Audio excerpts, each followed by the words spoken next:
Brother Mahendran brother Mahendran வந்து வார்த்தையை பகிர்ந்து கொள்வார். இல்லாவிட்டால் நாங்கள் பதிவு செய்த வார்த்தையை சிஸ்டர் எஸ்தர் ரூபி கொடுப்பார். பிரதர் மகேந்திரன் தொடர்ந்து லெச்சி ஐயா ரெண்டு செய்தியை போடுவார் கலையத்திலிருந்து. ஆமென். தேங்க்யூ. சார்பாக இந்த கால தியானத்திற்கு உங்களை அன்போடு வரவேற்கிறேன். இந்த நாளிலும் நாம் யோவான் எழுதின சுவிசேஷம் கடைசி பகுதியாக 30, 31 வசனத்தை வாசித்து அதில் இருக்கிற ஜெப குறிப்புக்காக நம்ம ஜெபிக்க போறோம். இந்த புஸ்தகத்தில் எழுதிராத வேறு அநேக அற்புதங்களையும் இயேசு தமது சீஷர்களுக்கு முன்பாக செய்தார். இயேசு தேவனுடைய குமாரனாகிய கிறிஸ்து என்று நீங்கள் விசுவாசிக்கும்படியாகவும் விசுவாசித்து அவருடைய நாமத்தினாலே நித்திய ஜீவனை அடையும்படியாகவும் இவர்கள் எழுதப்பட்டிருக்கிறது. நம்மாலே இதுல ஒரு முக்கியமான ஒரு ரகசியத்தை அல்லது முக்கியமான ஒரு செய்தியை இந்த சுவிசேஷ ஆக்கியம் பதிவுகிறதை நாம் பார்க்கிறோம். அதற்காக நம்ம ஜெபிக்க வேண்டும். என்னன்னா, இயேசு தேவனுடைய குமாரனாகிய கிறிஸ்து என்று நீங்கள் விசுவாசிக்கும்படியாகவும் ஒன்று, அதுவே விசுவாசித்து அவருடைய நாமத்தினாலே நித்திய ஜீவனை அடையும்படியாக இவைப்பட்டிருக்கிறது என்று சொல்கிறார். இன்னைக்கு நாம விசுவாசித்து அந்த நித்திய ஜீவனை அடையும்படியாக நாம ஜெபிக்கணும். இன்னைக்கு அநேகர் விசுவாசிக்கிறாங்க, அதன் பிறகு நித்திய ஜீவனை அடைவதற்குண்டான வழி தெரியாம அநேக கிறிஸ்தவர்கள் நரகத்துக்கு நான் சில புத்தகத்தின் வாயிலாக அறிந்து கொண்டேன். ஆனா நாம அப்படி இருக்கக்கூடாது. நாம ஜெபிக்கணும். பிறந்தே நம்ம ஜெபிக்கணும். இருக்கும் பொழுதே நம்ம ஜெபிக்க ஆரம்பிக்கணும். ஆண்டவரே, நான் உன்னை விசுவாசித்து ஏற்றுக்கொண்டதே என்ன காரணம்? நித்திய ஜீவன் தான், வேற எதுவும் இல்லை. அதான் இங்க சொல்ற நித்திய ஜீவனை அடையும்படியாக ஏற்பட்டிருக்கு. அப்ப ஏற்பட்ட இந்த வசனத்தை வாசித்து அதை படித்து நாம நடந்தோம் என்றால் நிச்சயமாக நித்திய ஜீவனத்துல நம்ம பிரவேசிக்க முடியும். அதுதான் ஏற்பட்டிருக்கு. அதுக்காக நம்ம கையில கொடுத்திருக்கிறார் இந்த புத்தகத்தை. அதனால்தான் இது கெத்துபா என்று சொல்லுவார்கள். வார்த்தை கெத்துபா அப்படின்னாக்கா, இந்த திருமண காரியம் நடக்கும்போது நிச்சயதார்த்தம் என்ற ஒரு வைபவம் நடக்கும், ஒரு சம்பவம் நடக்கும். அந்த நிச்சயதார்த்தத்துல மணமகளுக்கு அந்த புத்தகத்தை கொடுத்துட்டு போவாங்க. பிதாவினால எழுதப்பட்டு பிதா யாரு என்ன பிதாவை குறித்த விவரங்களையும், குமாரனாகிய இயேசு அதாவது மணமகனை குறித்த விவரங்களையும், மணவாட்டிக்கு என்னென்ன பிடிக்கும் என்ற காரியங்களையும் அதுல அந்த புத்தகத்தை படித்து அவங்க தயாராக வேண்டும், திருமணத்துக்குள்ள தயாராக வேண்டும் என்று சொல்லி அந்த புத்தகத்தை கொடுப்பார்கள். அவங்க அந்த மணமகள் அந்த புத்தகத்தை படித்து எல்லாவற்றையும் அறிந்து கொண்டு தன்னை தயார்படுத்தி ஆயத்தப்படுத்தி கொள்ள வேண்டும் என்பதற்காக அந்த புத்தகத்தை தருவார்கள்.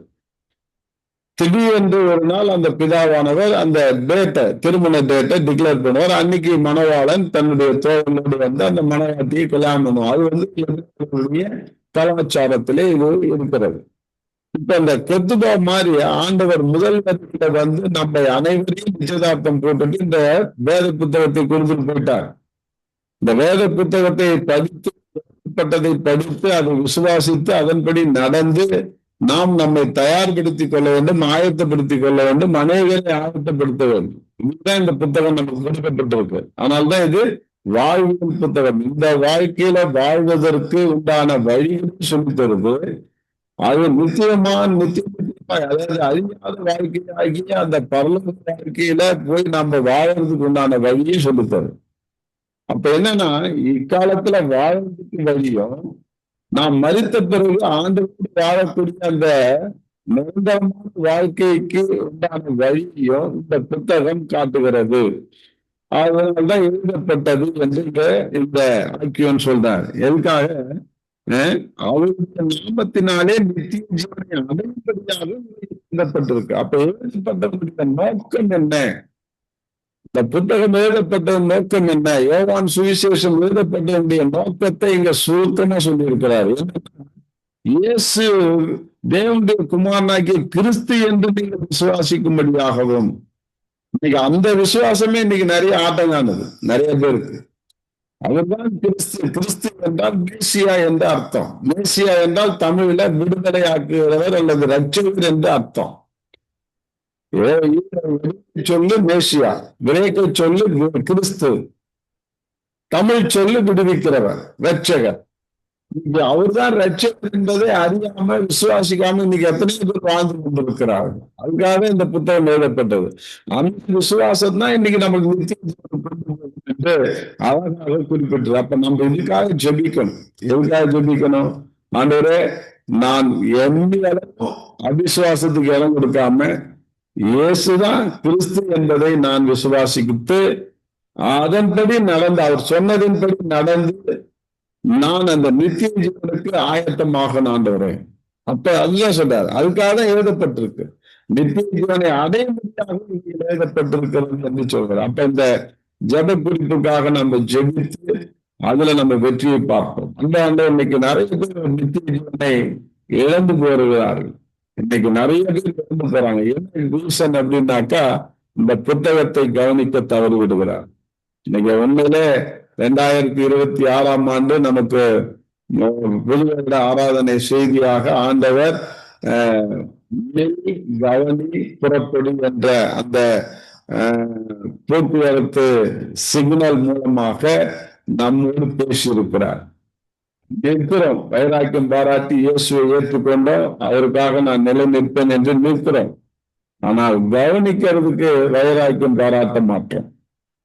அதனால நேற்று ஒரு ஊழியர் குழுவிக்கு நான் மேல் சென்றிருந்தேன்.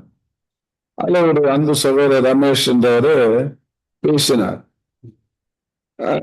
3 மணி நேரம் பேசினாரு. பைபிளே திறக்கல, பைபிளே தொடரல. வசனங்கள் ஊற்றி எடுத்துக் கொண்டே இருக்குது. ஆட்சியத்துல வர மாதிரி வந்துட்டே இருக்குது. ஆச்சரியம், அந்த அத்தனை பேருக்கு ஆச்சரியம். பேசுவான்றார். 4 மணி நேரம் 5 மணி நேரம் பேசுவான்றார். அப்ப எந்த அளவுக்கு வசனத்தை அவர் உள்வாங்கி இருந்தால், எந்த அளவுக்கு அந்த வசனத்தோடு பிணைந்திருந்தால், இந்த வசனத்தை வைத்து அநேக சத்தியத்தை இன்னைக்கு அந்த ஊழியக்கார கூடையில பகிர்ந்து கொண்டார். அது மிகவும் பிரயோஜனமாக இருந்தது. அதனால இன்னைக்கு வந்திருக்கிற அத்தனை பேருக்கு பிரயோஜனமா இருக்குன்னு நான் நினைக்கிறேன். ஏன்னா 30 வருஷத்தினுடைய இயக்கம் அது. எனக்கு அவர்கிட்ட நான் சொன்னேன், இந்த 25 வருஷமா, கடந்த 25 வருஷமா நான் புதிய ஏற்பாட்டுல இருந்தா மெசேஜ் கொடுத்துட்டு இருக்கிறேன். பழைய ஏற்பாட்டுக்கு நான் போயிடறேன். ஆனா பழைய ஏற்பாட்டு காலத்துல இருக்கிற அந்த காரியங்களெல்லாம் நான் உதாரணமா சொல்கிறேன். நாம கற்றுக்கொள்ள வேண்டிய காரியம், கற்றுக்கொள்ளக்கூடிய சத்தியம் இந்த புதிய உடன்படிக்கை. அந்த புதிய உடன்படிக்கையை தான் நம்ம அறியாம இருக்கிறோம். இன்னைக்கு திருச்சபைகள் இன்னைக்கு தங்கள் திருச்சபையில அந்த புதிய உடன்படிக்கையினுடைய முக்கியத்துவத்தை சொல்ல தவறி விடுகிறார்கள். இக்காலத்துக்கு இப்படிப்பட்ட ஒரு செய்தியாளர்கள் தான் தேவைன்னு அவர்கிட்ட நான் அப்ரிஷியேட் பண்ணி அவரை பாராட்டி கை கொடுத்தவனே அவர் சொன்னார், நம்ம இணைந்து செய்வோம். இந்த பைபிளை ஒரு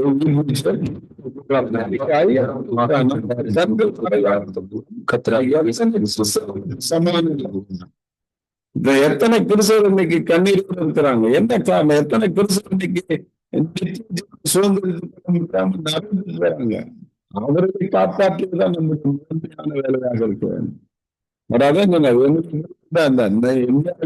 பண்றது, ரஷ்யாவுக்கு ஜெபம் பண்றது, ஜெபம் பண்றது கொஞ்சம் இருக்கட்டும், நான் வானெல்லாம் சொல்ல ஜெபம் பண்ணு. ஆனா முதல் புதுசாக இருக்கிறாங்களே, ஏன் சத்தியம் அறியாதபடிக்கு, ஏன் அறியாம இருக்கிறாங்க. உட்கார்ந்து புரிந்து கொள்ள படிப்போம். எழுதப்பட்ட புத்தகம் இன்னைக்கு நம்ம கையில கொடுக்கப்பட்டு இருக்கிறது. இன்னைக்கு அந்த புதிய ஏற்பாட்டினுடைய கண்ணாடியை போட்டு தடுக்கின்றார். புதிய ஏற்பாட்டின் வாயிலாக ஏற்பாட்டை புரிந்து கொள்ளும். அதுக்காக பழைய ஏற்பாட்டையே நமக்கு இருக்கிறார். பழைய ஏற்பாட்டை புடிச்சிட்டு இருக்காது, அது நமக்கு கொடுக்கப்படல. மோசே மூலமாக ஏற்பாடு என்றால் உடன்படிக்கை நான் சொல்லியிருக்கிறேன்.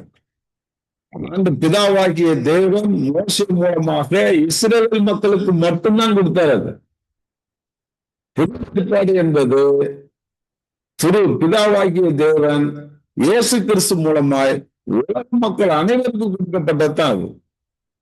நாம என்னத்துக்கு பிரிபரன்ஸ் கொடுக்கிறோம்னா, யூதர்களுக்கு கொடுத்த அந்த இஸ்ரவேலுக்கு கொடுத்த அந்த காரியத்தை தான் நம்ம படிச்சு என்ன செஞ்சுக்கிறோம், அதை குழம்பி கொண்டிருக்கிறோம். நாங்க படிக்க வேணாம்னு சொல்ல, அதை படிக்கணும், கண்டிப்பா படிக்கணும்.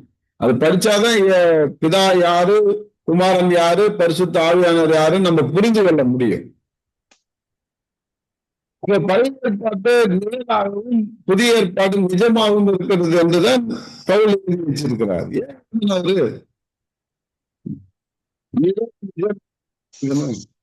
அப்ப நிலைமை ஏன் நம்ம அறிந்து கொள்ளணும்னா, இப்படிலாம் இருந்ததா, அப்ப நாம எப்படி இருக்கணும் அதுதான் சொல்றாரு. பழுப்பாடுன்னு ஒண்ணு இல்லைன்னா, நியாயப்பிரமாணம் ஒண்ணு, பாவம்னா என்னன்னு தெரியாம இருப்பாங்க. அப்ப பாவம்னா என்னன்னு தெரிஞ்சுக்கிறது தான் அது. ஆனா பாவம் செய்யாம இருக்கிறது தான் புதிய ஏற்பாடு. பாவம் என்ன, நீதி தெரிஞ்சுக்கோ, தெரிஞ்சுட்டு நீ எந்த வழியில போற, நீதியின் வழியில போறதுதான் புதிய ஏற்பாடு நமக்கு வழிகாட்டுகிறது. அதுதான் நம்ம பின்பற்றோம். நம்மளால இன்னைக்கு அதிக நீதி நமக்கு செய்ய வேண்டும் என்று புதிய ஏற்பாட்டுல ஆண்டவர் வலியுறுத்துகிறார். அதை எதிர்பார்க்கிறார், வேற வழியே கிடையாது. இன்னைக்கு ஒவ்வொரு கிறிஸ்தவன் மேல கடமையாக இருக்கிறது தெரியாம இருக்கிறோம். வேலை செய்யாம இருந்தா போதும் அப்படிதான் இருக்கிறோம். விபச்சாரம் பண்ணாம இருந்தா போதும் அப்படிதான் இருக்கிறோம். அது பழைய ஏற்பாட்டுடைய நீதிகள், நான் சொல்லல. ஆண்டவர் உங்ககிட்ட என்கிட்ட எதிர்பார்க்கறது கொலை செய்யாதிருக்கிறத விட அதிகமாக விரும்புகிறார். ஒண்ணு என்னன்னாக்கா, அனைவரிடத்திலும் கோபித்துக் கொள்ளாமல் இருப்பதை விரும்புகிறார். அனைவரும் நம்ம வீணர் என்று சொல்லாமல் இருப்பதை விரும்புகிறார். வீணர் என்றால் வேஸ்ட் என்று சொல்றோம். நம்ம சர்வசாதாரணமா அந்த வேஸ்ட் என்ற வார்த்தையை உபயோகப்படுத்துறோம். நம்ம தாய் தகப்பனை பார்த்து வேஸ்ட் என்றோம், நண்பர்களை பார்த்து வேஸ்ட் என்றோம், வாத்தியார் சொல்லி கொடுக்குற வாத்தியாரை பார்த்து வேஸ்ட் என்றோம்,